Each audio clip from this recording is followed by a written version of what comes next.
Hey everybody, thought I'd do a little more of a review, or at least a couple of details about the 0G garden hose.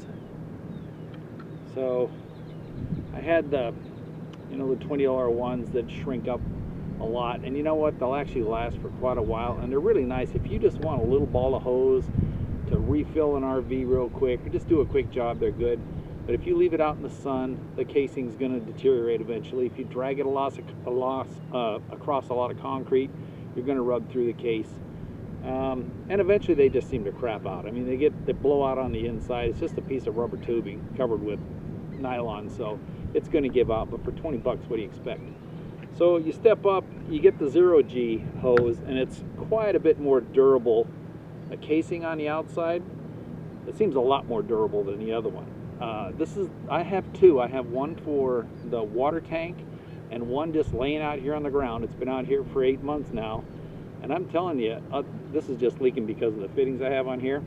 The hose doesn't leak, and I don't know if it's because I'm doing things differently or taking care of it, but it literally just lays here in the sun in a pile right here next to the RV.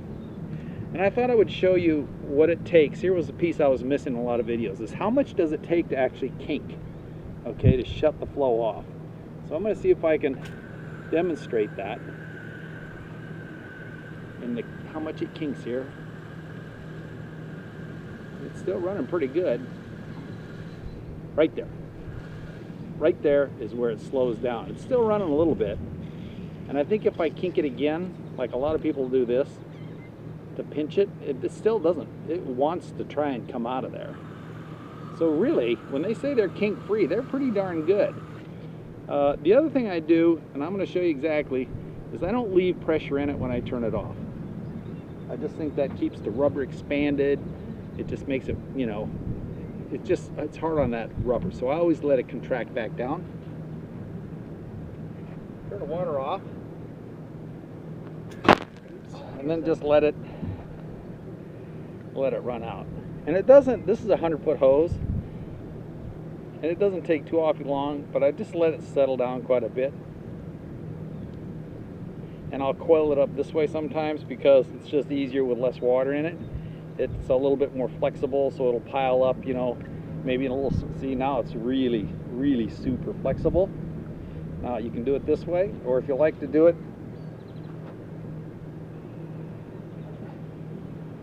when it's pressurized, that's fine. Let it build up here. There we go.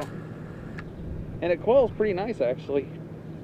When it's pressurized, it coils nice. You don't have to keep jerking it around or doing any twisting effect. You can see it's piled up here on the ground. I'm just going to start coiling it from here. Oh, in fact, I've got some out the back there. So I'm just going to coil it up.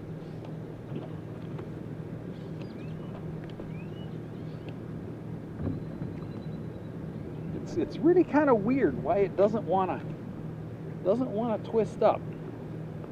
It's pretty amazing. I mean, that's like a full-size garden hose right there. Let's throw it down. Turn it off. Let the pressure out.